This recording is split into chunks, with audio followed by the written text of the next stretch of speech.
అందరికీ నమస్తే. సామాజిక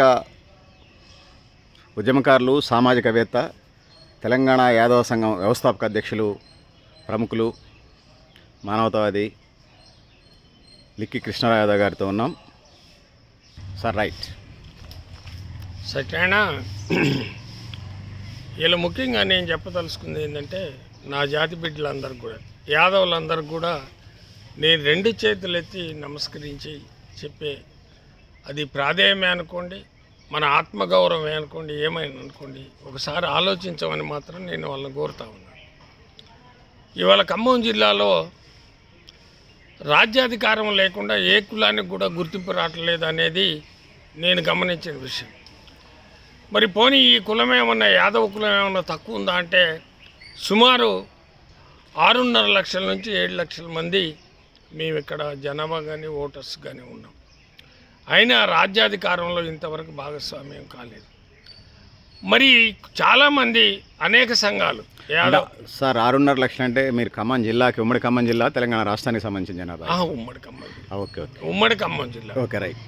ఉమ్మడి ఖమ్మం జిల్లాలో ఇంతమంది ఉన్నారు. ఓకే, కంటిన్యూ చేయండి. అయినా ఈనాడు బీసీ ఉద్యమంగా తెలంగాణ ప్రాంతంలో అనేక కుల సంఘాలు, ఈవెన్ మన మందకృష్ణ మాదిగ గారిని వాళ్ళ కులం పేరు చెప్పుకోవడానికే ఇబ్బంది పడే రోజులలో 30 సంవత్సరాల కింద ఆయన కుల సంఘాన్ని ఏర్పాటు చేసి ఇలా ప్రధాని, మంత్రులు, ముఖ్యమంత్రులు అందరి దగ్గర కూడా ఆ కులం యొక్క వాల్యూని పెంచిన అనుభవం మనం చూస్తూ ఉన్నాం.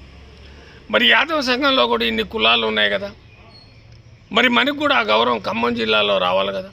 మరి ఏది, కొంతమంది ఇక్కడ కొన్ని పార్టీలకి ఇవాళని ఏమనాలో నాకు తెలియదు, కానీ మా జాతిని మొత్తం కూడా ఒక బానిసలుగా చేసి, ఇది లేకపోతే మనకు బతుకు లేదు అనే ఒక స్థాయికి తీసుకెళ్ళి లాస్ట్కి మా కులాన్ని నిర్వీర్యం చేసే పరిస్థితిలో ఉంది సత్యనారాయణ. కాబట్టి నేను నా జాతికి నేను అప్పీల్ చేయదలుచుకున్న విషయం ఏంటంటే, మన ఆత్మగౌరవం పెరగాలంటే పార్టీ నాయకులకి పార్టీలలో పనిచేస్తూ మన జాతి గౌరవం పెరగటం అనేది ఇది అసాధ్యమైన విషయం. ఇవాళ మీరు ఎవరన్నా మీ పార్టీ నాయకులు మన పార్టీల మీద, అంటే మన ప్రజల మీద, మన జాతి మీద దౌర్జన్యం చేస్తే మీరు ఖండించగలరా? లేదు కదా. మరి మమ్మల్ని ఏం చేయాలా? మళ్ళీ మీరే లీడర్లు కదా, మీరు యాదవ సంఘం లీడర్లని చెప్పుకుంటా ఉన్నారు కదా, ఏదన్నా ప్రశ్నించారా? ఈ జాతి బిడ్డల మీద దౌర్జన్యాలను కూడా ఖండించలేని దుస్థితిలో ఉన్న మీ నాయకత్వాన్ని ఒకసారి మనం దాన్ని వాళ్ళని గౌరవిద్దామా, లేకపోతే మనమే ఇండివిజువల్గా ఒక జాతిని పార్టీలకు అతీతంగా మనం ఏర్పాటు చేద్దామని అందరం కూడా ఆలోచించాల్సిన ఆ తరుణం అయితే ఆసన్నమైంది. ఇవాళ మన ఖమ్మం జిల్లాలో ఇంతమంది ఉన్నప్పుడు కూడా అనేక రాష్ట్ర స్థాయి కార్పొరేషన్లు ఏర్పడుతున్నప్పుడు కూడా ఖమ్మం జిల్లా నుంచి ఒక్కతను కూడా ఖమ్మం స్టేట్ లెవెల్లో కార్పొరేషన్లో ఒక పదవి కూడా లభించింది. నామినేటెడ్ పోస్టులలో కూడా మమ్మల్ని లేకుండా చేస్తూ ఉంటాం.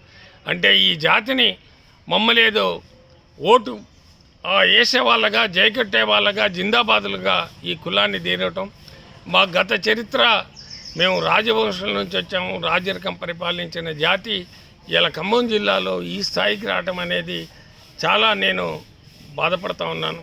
కాబట్టి నా జాతి బిడ్డలకు నేను ఏం చెప్తాల్సుకున్నానంటే, పార్టీలకు రహితంగా మన జాతి ఐక్యమత్యం కోసం మీరు పోరాడండి. పదవులు వాటంతటయ్యే ఆ ప్రజలు మన్ని గౌరవించి ఇచ్చేస్తారు. కాబట్టి మా కులం కోసం కొద్దో గొప్ప తప్పించే మల్లిబాబు యాదవ్కైనా ఏదన్నా ఈ రాష్ట్ర ప్రభుత్వం ఒక పదవి కల్పించి మా కులాన్ని గుర్తించమని కోరుతూ, మీరు ఎట్లే మమ్మల్ని నిర్లక్ష్యం చేస్తే దీని ప్రతిఫలం కూడా మీరు అనుభవిస్తారని హెచ్చరిస్తూ ఈ అవకాశం ఇచ్చినందుకు నేను కృతజ్ఞత తెలియజేస్తాను.